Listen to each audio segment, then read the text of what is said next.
Nupa amana maga koinaba nupi amabu hotel amada puduna chatlami aduga nupi adubu hatoklaba matung nupi adugi asiba hakchanga numit ninimuk hotel adugi room amatada tuminaduna leirangki tabada yamna ngaknihai oiba thodok amani numit nini leiraba matung hakchang adu manam namthiba haurakpadagi nupa aduna nupi adugi asiba hakchang adu hotel aduda thamlamlaga chatkhirami Thodok asi thoklaba matung pulisna khanglakpada pulistasu yamna ngakningai oiba ama oirami maramdi nupi adubu mana halaba matung asiba hakchang aduga numit nini ka amadada punan laiminaramba aduga hakchang adugi manam namthiba haurakpadagi chenkhibasi angakpa ama oirami nupa asina nupi adubu halaba matung chenkhike hairabadi nupi adubu halaba matung tuminna adum chenkhib yabani adubu asiba hakchanga laiminaramba adu puliski mafamda yamna angakpa ama oiramki hariba thodok asigi wari asi mayam puna taminaduna matau karamna thodok asi thokibano haibadu khangminasi ngasigi wari asida nupi macha asi chahi 18 subada ngairibani mahak asi asamdagini mamingna maya gogoini mahaki youtube channel amasu lei haibadi mahak asi influencer blogger amani mahaki machi asi Bangalore da thabak tawraga laibani mahaki machegi manakta chahi ahungi mamangdagi laktuna laigibani mahakda educational farm consistency da thabak tawrambani aduga nupa asina chahi kumathoi sure Kerala dagini mahaki mami asina Arab Hanoi kawi business administration da creation tawrami adugi matungda Arabna student counselor ama oina thabak tawnaba tha taruki mamangda Bangalore da laklambani Makoi ani asi hana mamangda khangnaba nate unakibasu laitribani adubu makoi ani gi laibakna haigadra Bangalore da laktuna lairami Bangalore da lakpadagi maya gogoi amadi hariba Arab asiga khangnaba thengnakibani haibadi social media gi through dagi thengnakibani maya gogoi su social media da yamna active oina lairami aduga hojik matamgi angangsing ayambana social media da active laiduna maga chanaba partner thiba amadi masa mathanda naitom tadanaba haigadra matam pumbada social media da yamna active oinaduna leinai hariba asimak maya gogoi amadi Arab Hanoi gi mafamda thokibani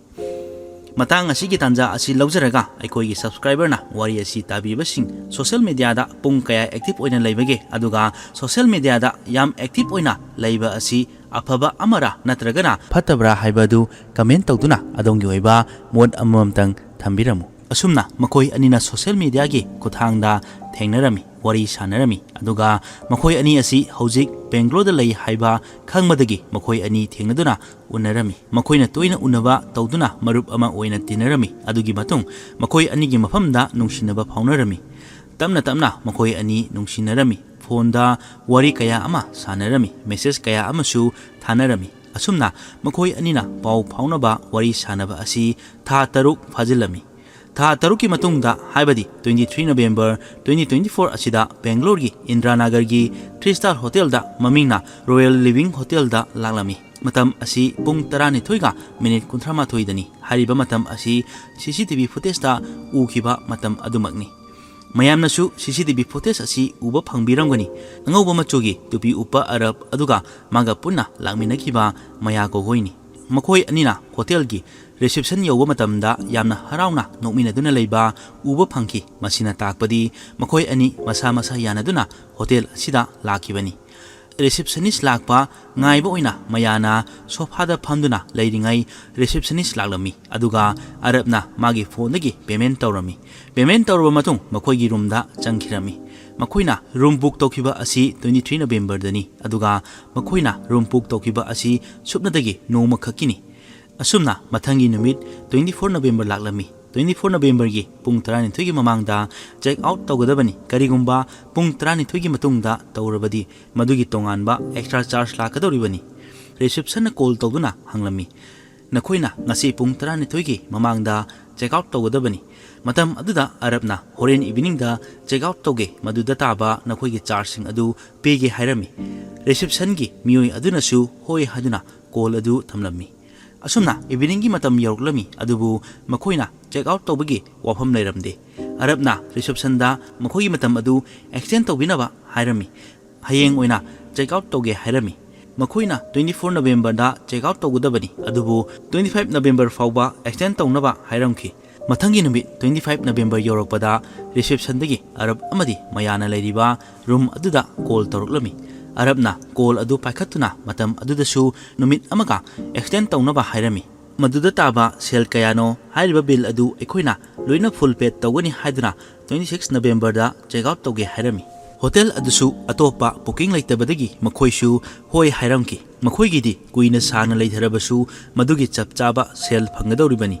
ꯑꯁꯨꯝꯅ ꯍꯣꯏ ꯍꯥꯏꯗꯨꯅ 26 November ꯐꯥꯎꯕ ꯉꯥꯏꯔꯝꯃꯤ꯫ 23 ꯅꯕꯦꯝꯕꯔꯗꯒꯤꯅ 26 November ꯐꯥꯎꯕ hotel ꯑꯗꯨꯗ ꯂꯩꯔꯝꯃꯤ꯫ ꯃꯇꯝ ꯑꯗꯨꯗ ꯑꯔꯕꯀꯤ parcel ꯈꯔꯁꯨ ꯂꯥꯛꯂꯝꯈꯤ꯫ ꯍꯥꯏꯔꯤꯕ ꯄꯥꯔꯁꯦꯜꯁꯤꯡ ꯑꯗꯨ ꯑꯔꯕꯅ ꯄꯤꯛ ꯑꯞ ꯇꯧꯈꯤꯕꯅꯤ꯫ ꯃꯇꯝ ꯑꯗꯨꯗ ꯑꯔꯕ ꯅꯠꯇꯕ ꯑꯇꯣꯞꯄ ꯃꯤ ꯍꯥꯏꯕꯗꯤ ꯃꯌꯥꯒꯣꯒꯣꯏ ꯑꯁꯤ ꯀꯅꯥꯅꯁꯨ ꯎꯈꯤꯕ ꯂꯩꯔꯝꯗꯦ꯫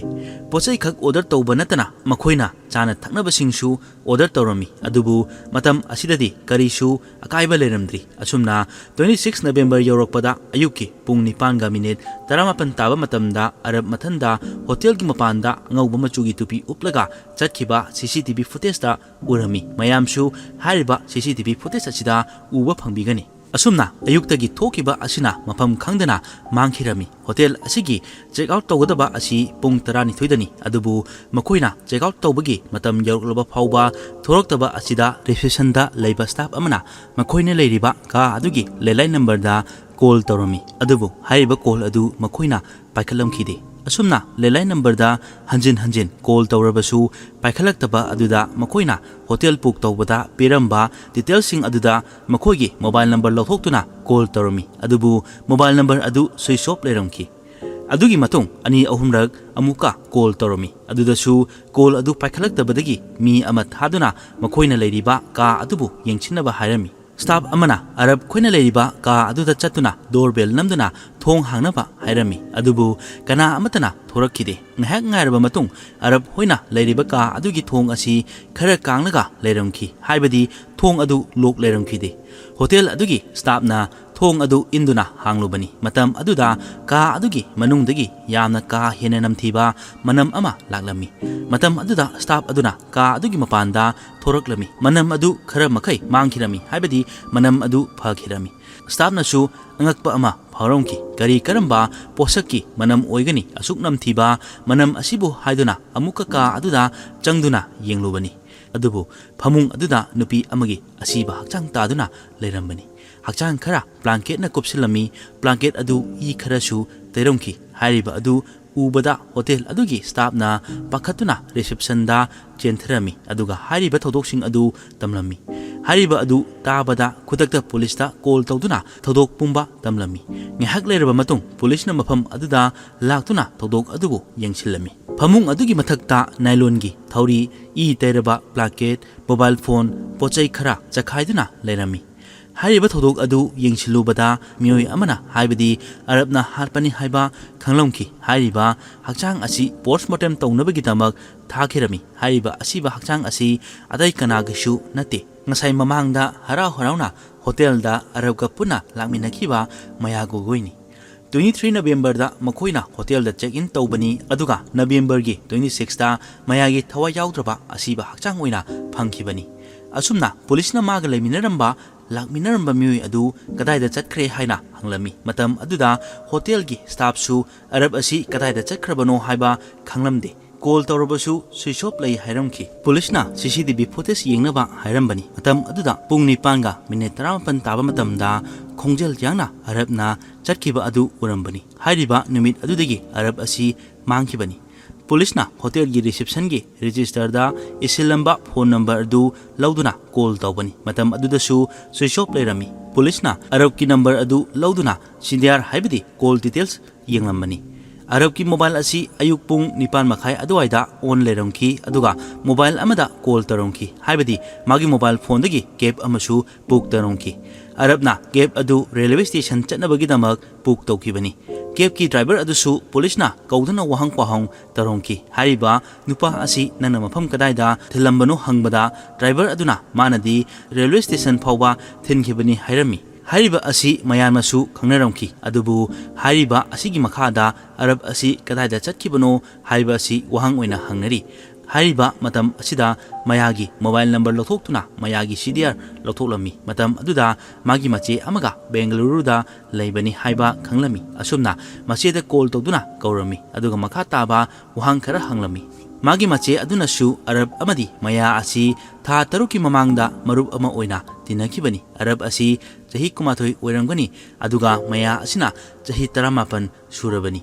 adubu makoi anigi matangda ahenba karishu khangmangamlamde aduga hotel asida atopa miyoidi lakba leihide haibadi hotel asigi CCTV camera asi bung kunmari thaduna thamlibani karigumba atopa miyoi khara changkhiba leiragadi CCTV footage da uba phangadorubani haiba ka asida Arab amadi maya makoi ani natana atopa kana amata changkhiba leiramdi police na mayagi phone alok tawduna phone call check tawba matamda iroi loina 24 November da magi phone dagi call tawkhiba leirami hariba mobile phone asi 24 November phawbadi charge yarami adugi matungda phone asi switch off tawba natragana battery mai yawkhidabadagi off takhiba oiramgani police na thajabagi matung ina maya asi 24 November da hatpa oiramgani haina thajanari 23 November da check in tawbani aduga 24 November asida hatpa oiramgani postmortem gi report ta mayagi hakchang da mafam taradagi hena thangi takpham taramki aduga postmortem gi report ki matung ina hariba hakchang asi pungni phuni pandagi helami aduga Arabna chatkiba asina 26 November gi pung nipan adwaidani adubu hotel gi staff amana room aduda changu matamda yamna namthiba manam namkhrabani postmortem gi report ki matung ina hariba hakchang asiga Arab ka pung nipuni pandagi ka amatada leiminarkhibani haiba khanglomki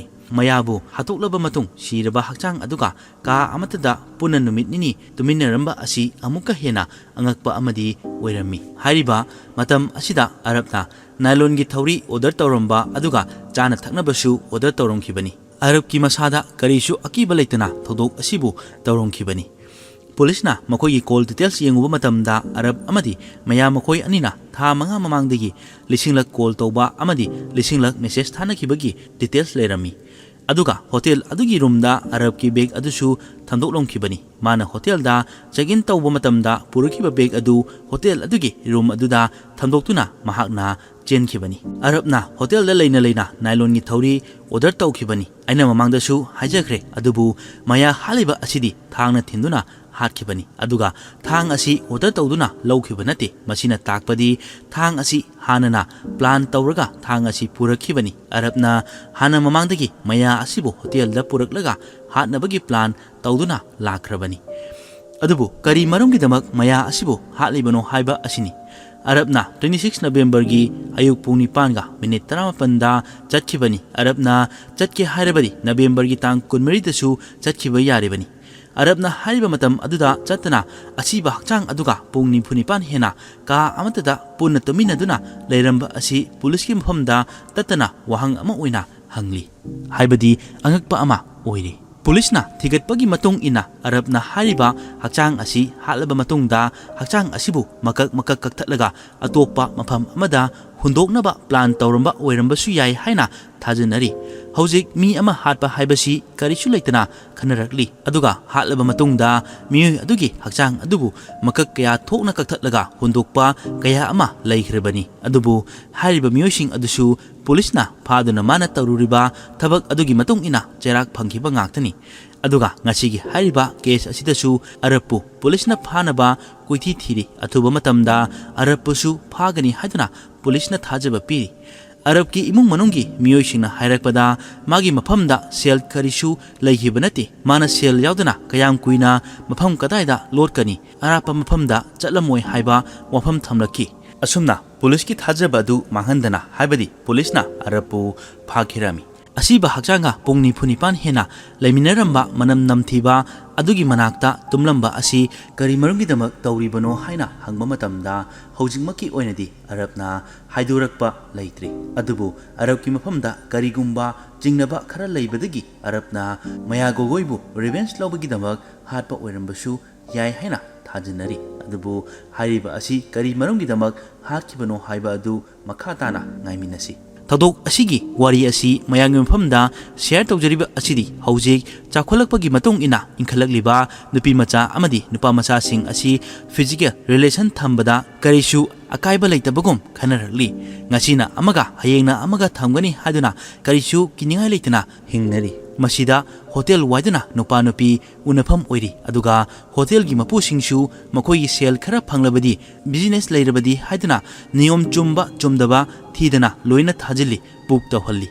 ꯑꯩꯈꯣꯏꯅ ꯂꯨꯍꯣꯡꯗ꯭ꯔꯤꯉꯩ ꯃꯃꯥꯡꯗ ꯀꯣꯏꯅꯔꯤꯉꯩ ꯃꯇꯝꯗ ꯀꯩꯗꯧꯅꯨꯡꯗ ꯍꯛꯆꯥꯡ ꯄꯤꯊꯣꯛꯂꯣꯏꯗꯕꯅꯤ ꯃꯗꯨꯅ ꯃꯔꯝ ꯑꯣꯏꯔꯒ crime ꯀꯌꯥ ꯑꯃ ꯊꯣꯔꯛꯄ ꯌꯥꯏ ꯃꯔꯝ ꯑꯁꯤꯅ ꯑꯩꯈꯣꯏ ꯆꯦꯛꯁꯤꯟꯁꯤ ꯑꯗꯨꯒ ꯃꯃꯥ ꯃꯄꯥ ꯑꯣꯏꯔꯤꯕꯁꯤꯡꯅꯁꯨ ꯆꯦꯛꯁꯤꯟꯅ ꯌꯦꯡꯁꯤꯟꯕꯤꯕ ꯃꯊꯧ ꯇꯥꯔꯦ ꯉꯁꯤ ꯊꯣꯛꯈ꯭ꯔꯤꯕ ꯊꯧꯗꯣꯛ ꯑꯁꯤꯁꯨ ꯅꯨꯡꯁꯤꯅꯔꯤꯕꯅꯤ ꯍꯥꯏꯗꯨꯅ ꯃꯥꯒꯤ ꯅꯨꯡꯁꯤꯅꯕ ꯅꯨꯄꯥꯅ ꯍꯣꯇꯦꯜꯗ ꯎꯅꯁꯤ ꯍꯥꯏꯗꯨꯅ ꯀꯧꯔꯛꯄꯗ ꯅꯨꯄꯤꯅ ꯆꯠꯂꯨꯕ ꯑꯗꯨꯅ ꯃꯌꯥꯏꯒꯤ ꯃꯐꯝꯗ ꯗꯁꯥ ꯑꯁꯤ ꯇꯥꯈꯤꯕꯅꯤ ꯍꯥꯏꯔꯤꯕ ꯊꯧꯗꯣꯛ ꯑꯁꯤ ꯑꯩꯈꯣꯏꯒꯤ ꯀꯪꯂꯩꯄꯥꯛꯀ ꯅꯛꯅꯅ ꯂꯩꯕ ꯑꯁꯥꯝꯒꯤ ꯅꯨꯄꯤ ꯑꯃꯗ ꯊꯣꯛꯈꯤꯕ ꯊꯧꯗꯣꯛ ꯑꯃꯅꯤ ꯍꯥꯏꯔꯤꯕ ꯑꯁꯤ ꯑꯩꯈꯣꯏꯒꯤ ꯏꯔꯝꯗꯝ ꯑꯁꯤꯗꯁꯨ ꯊꯣꯛꯂꯛꯂꯣꯏ ꯍꯥꯏꯅꯤꯡꯉꯥꯏ ꯂꯩꯇꯦ ꯃꯔꯝ ꯑꯁꯤꯅ ꯅꯨꯡꯁꯤꯅꯔꯤꯕ ꯀꯣꯏꯅꯔꯤꯕ ꯑꯃꯗꯤ ꯊꯕꯛ ꯊꯧꯔꯝ ꯈꯨꯗꯤꯡꯃꯛꯇ ꯑꯩꯈꯣꯏ ꯄꯨꯟꯅ ꯆꯦꯛꯁꯤꯟꯃꯤꯟꯅꯗꯨꯅ ꯆꯦꯛꯁꯤꯟ ꯊꯧꯔꯥꯡ ꯂꯧꯈꯠꯇꯨꯅ ꯍꯥꯏꯔꯤꯕ ꯊꯧꯗꯣꯛ ꯀꯌꯥ ꯑꯁꯤꯗꯒꯤ ꯊꯣꯛꯂꯛꯇꯅꯕ ꯑꯩꯈꯣꯏꯅ ꯉꯥꯛꯊꯣꯛꯃꯤꯟꯅꯁꯤ